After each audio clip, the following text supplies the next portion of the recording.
Welcome into Weather Wednesday here at New England Storm Center. So, our next storm will be coming Thursday night into Friday. I will lead off by saying this will be a weak low impact system for New England. A low will be moving up the east coast, and with an inland path, it will support a southerly flow and continued mild temperatures.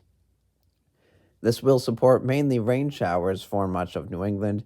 A weak surface low may form near Long Island, which would normally keep New England colder, resulting in more widespread frozen precipitation. But the southerly flow does look like it will persist, resulting in a rain event for southern and central New England, as this secondary low is looking to track inside the 40-70 benchmark.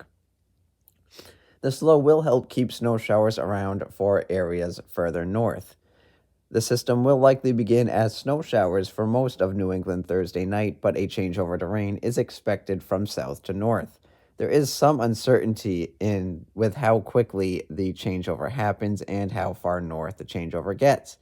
There remains a spread in guidance in this regard, with some models much slower to push the rain snow line further north than others. Despite this, it will be a generally light precipitation event. By Friday morning, the rain snow line will likely have pushed out of southern New England with rain showers across southern areas. The rain snow line will continue working north. Again, exactly how far it manages to push remains a bit of a question mark, but I would say there's a pretty good bet it will make it to Lake Winnipesaukee by Friday afternoon, with snow showers continuing into the White Mountains and Maine away from coastal areas. Areas that do see snow for a longer period of time will not see all that much, with light to at times steady precipitation. Total snowfall is looking to stay under 3 inches at this time. As a matter of fact, WPC probabilities of at least 2 inches of snow tops out at 60% for eastern Maine, with much of northern New Hampshire and Maine topping out at 50%. Precipitation will last through much of Friday before winding down from west to east by the evening. Rain and snow showers may be scattered in nature for much of the event, with times of steady rain and snow and other times just drizzling or flurries from Thursday night through Friday.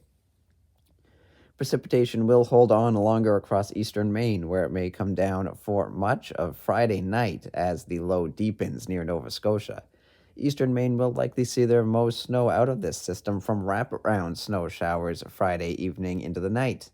Again, the most snow will still be likely not all that much, with a few inches possible by Saturday morning. After the storm passes, the typical post storm cold air intrusion will drop into New England amid an abrupt shift to a northerly flow. A flash freeze isn't out of the question, especially for portions of Vermont. A strong cold front will be dragged across New England Saturday morning, resulting in one cold day. Highs on Saturday likely won't be rising all that much from morning lows. Highs will remain in the teens and 20s for New England, with wind chills in the single digits to the north and teens to the south as winds remain gusty behind the front. This will be a 1 day cool down, with temperatures moderating by Sunday afternoon. Sunday morning lows will likely be the peak of this brief cold snap. Winds on Sunday should begin to relax. The end of February is looking increasingly likely to be a warm one. This will come as surface flow is looking to be dominated by a southerly and or westerly winds. Also, the NAO index is expected to hang on to a positive phase while the PNA index dives negative. This could support ridging in the east and troughing in the west heading to the end of the month. Of course, looking to next week in the middle of this week, nothing can truly be locked in, but odds certainly favor a mild end to meteorological winter. Just how mild it can get, we'll have to wait and see. We're coming up to the 55th anniversary of New England's longest duration snowstorm ever. This was the 100-hour storm that took place from February 24th to the 27th, 1969. Despite holding several records for New England, this storm doesn't get the same kind of chatter that other major snowstorms in New England's history get. Compared to other historic snowstorms, there is little information about this storm. A strong nor'easter worked up the northeast coast and stalled just offshore of New England. Most of the snow from this system accumulated on the 4 days from February 24th to the 27th. For 4 days straight, periods of moderate to heavy snow fell across much of New England. This led to some massive snow totals across New England and, like I said, set several snow records that still stand today for the region. Over the course of the storm, Mount Washington received just under 100 inches of snow, or around 8 feet, which stands as by far the most snow New England has seen from a single storm. 49.3 inches of this snow fell on February 25th at the summit. This still stands as the most snow to fall in 24 hours in New England's history. February 1969 would go on to be the summit's snowiest month ever, with 14 feet falling from February 1st to the 28th. The storm also led to the deepest snowpack on record in New England, which stands at 164 inches, recorded in Pinkham Notch. Pinkham Notch received 77 inches of snow during this storm. The storm also contributed to the deepest snowpacks on record in Vermont at 149 inches and Maine at 84 inches. Other large totals from around New England include 38.7 inches at Great Blue Hill Observatory in Massachusetts, 28 inches in Concord, 26.9 in Portland, and 26.3 inches in Boston. Overall, this storm dropped at least 30 inches of snow across a massive area of New England. In fact, over 2 million people are estimated to live in areas where 30 or more inches fell, which is by far the most ever for a snowstorm.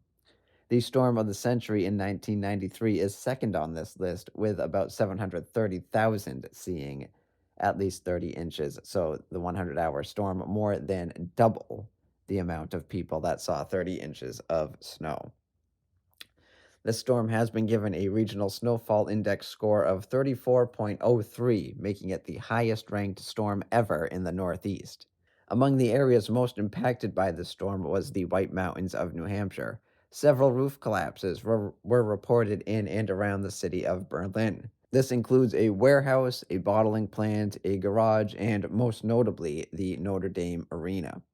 A portion of the arena's roof collapsed just before a scrimmage game and tragically took the life of a teenager. The storm would finally begin to decay as it pulled away on February 28th.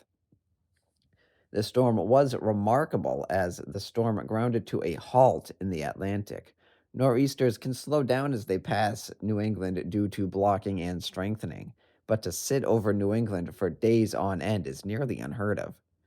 What helped make this storm that much worse is that just a couple of weeks prior, from February 8th to the 10th, another powerful nor'easter dropped a widespread 10 to 20 inches across the Northeast. The 100-hour storm was quite literally piling on. Something to note is that earlier this year in 2024, a nor'easter stalled out to the east of New England. Over the course of 3 days, or about 72 hours, bands of snow thrashed Nova Scotia. Amounts over the course of these 3 days ranged from 30 to 60 inches across the province. This happened due to strong blocking preventing the storm from moving through the area. Uh, while the synoptic setup for the 1969 storm isn't confirmed, there was likely a very similar setup that gave Nova Scotia their intense historic snowfall earlier this year, just with everything pushed a little bit further to the west, closer to New England. And if that setup earlier this year was pushed a little bit further to the west, New England would have been digging out big time rather than Nova Scotia. We did write about that earlier this year when it happened a couple weeks ago. So, with all that said, that is going to do it for this edition of Weather Wednesday here at New England Storm Center. So, as always, thank you for listening, thank you for watching, and you will hear from me again next Wednesday.